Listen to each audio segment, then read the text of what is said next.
Okay, so I'm really excited. Welcome to our next Talent Brand Summit Facilitator Q&A. And today we have James Marable from Macy's, their employer brand leader. Welcome, James. Hello, glad to be here. Awesome. And of course, I've got with me Brian Cheney. Hey, everybody. Hey, James. Good to have you on. Thanks, Will, for hosting, as always. So excited to be chatting, and also, James, to have you on board for the Talent Brand Summit. I think it's it's a completely new kind of event, and I'm so happy that you're going to be there to share it with us. Yeah, you're our newest facilitator. You're the new guy. This is awesome. Tell us, because this is my first time meeting you, and it's been great to get introduced through Brian. How did you get into employer branding? So, what's your story? Yeah, like most of us, I stumbled upon it, or stumbled into it, should I say. My actual background is in brand marketing. When I graduated college, I took a role at a digital marketing agency. Worked there for about 18 months to 2 years. And I actually quit that job to open my own clothing store. It was super random. Opened my own clothing store, but I utilized a lot of the principles that I learned in marketing to kind of make that business successful. So, a lot of the social media marketing, running ads, just grassroots campaigns and things like that, which I picked up with my agency work, I incorporated into that business. And I got a call from a recruiter one day about a role as a social media strategist for talent acquisition. When I got the message, I had no idea what he was talking about. I didn't know what talent acquisition was.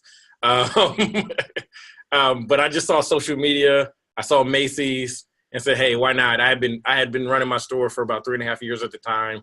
And it's like, well, this is a cool opportunity potentially.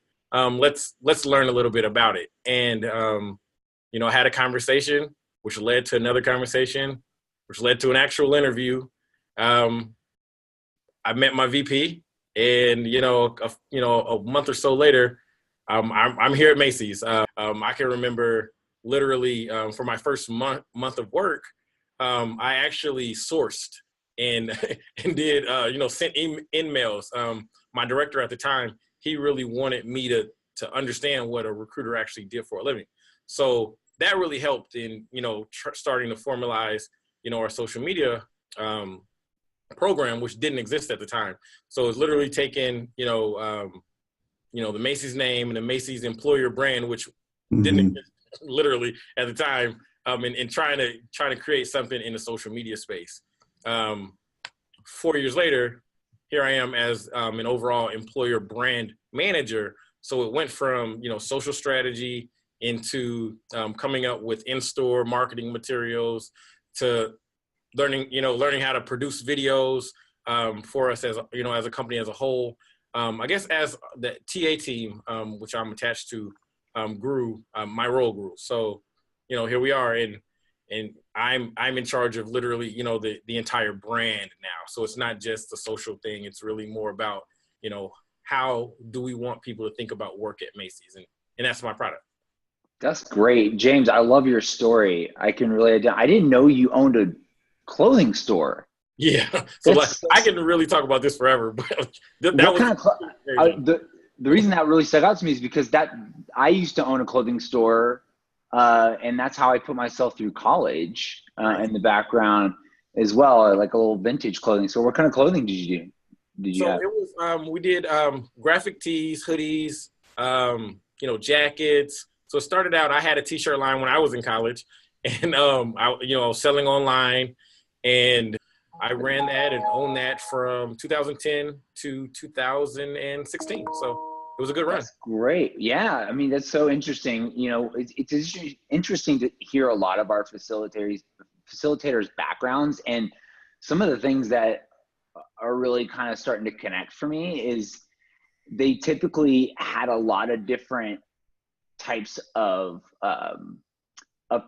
career paths in the past, and that somehow like employer brand kind it allows you kind of do all those things. Have you found that to be true? Yeah, most definitely. I think within this role, it's really all about adaptation. So it's such a new discipline. I mean, as it's getting older, but you know, it's one of those things. It changes dynamically, whether it's from the needs of the overall industry, the needs of your company. You know, if someone needs you to focus on social, you focus on social. If you need to write copy, you're writing copy. If you need to get this employer brand website done, you have to figure out how to project manage that. You have to be able to work with designers, work with copywriters, work with programmers. You're working with obviously HR professionals, your business partners within the organization. You just literally need to be able to adapt to the needs of the group, whether you have no budget or you have, you know, a multi-million-dollar budget. And, you know, from my perspective, I've literally gone from $0 to a pretty healthy budget. And all along, just being able to adapt. You know, when we do have money, we could, you know, we can do anything. When we don't have money, we still have to do anything. And I think that's that's the, you know, the biggest piece of the role.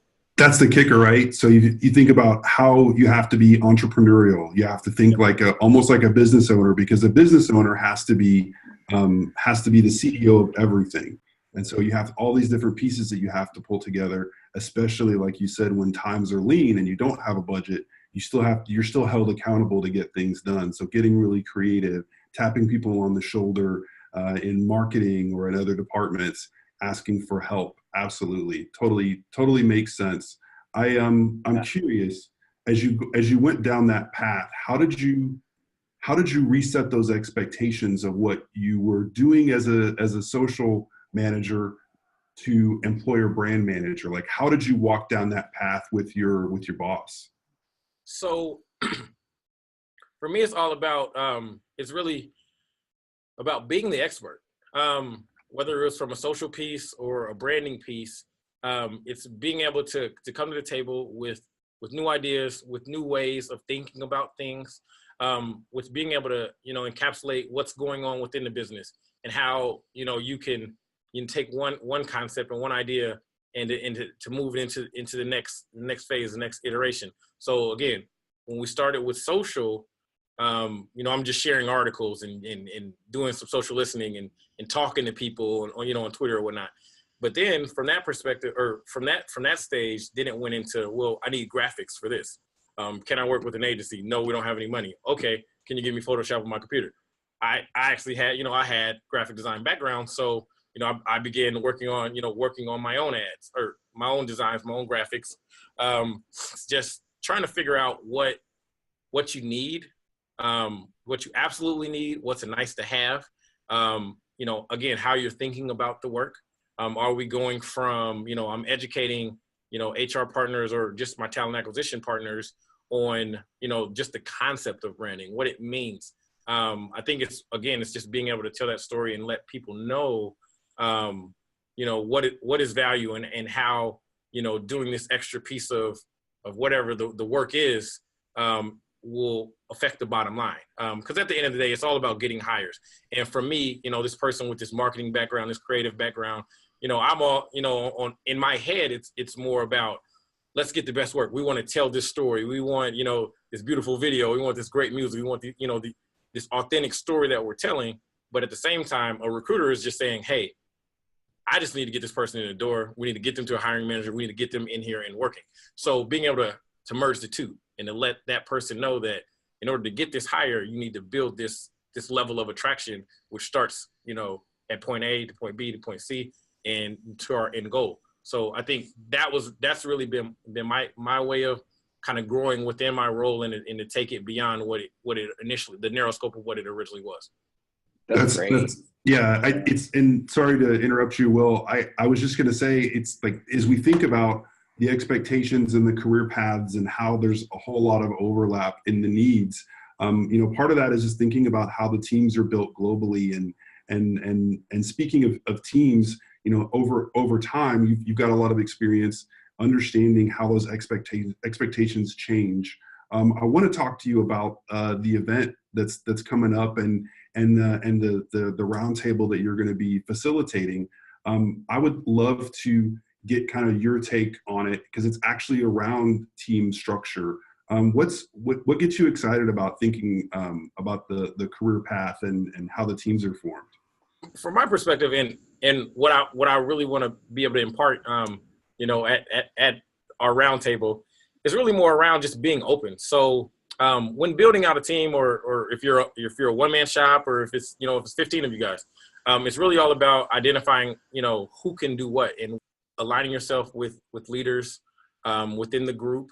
For us, we have a group vice president, and as her world grew, when I started, she was vice president within the group, and we specifically only focused on our corporate roles. As her world got bigger, where it went from corporate jobs to corporate in college to all of our stores, from all of our stores to our technology organization as well. As I saw her world grow, and to actually see the differences within the company. And then that's, trying to figure out how we can, find partners, or, whether or not if we can actually have a person on our team, or is this, do we find a person in our talent acquisition group that works out in San Francisco that could, share content with us, anytime something's going on in office, or again, just knowing what your resources are, knowing what type of budget you have, and just figuring out how you can leverage, again, whatever those resources are. Yeah.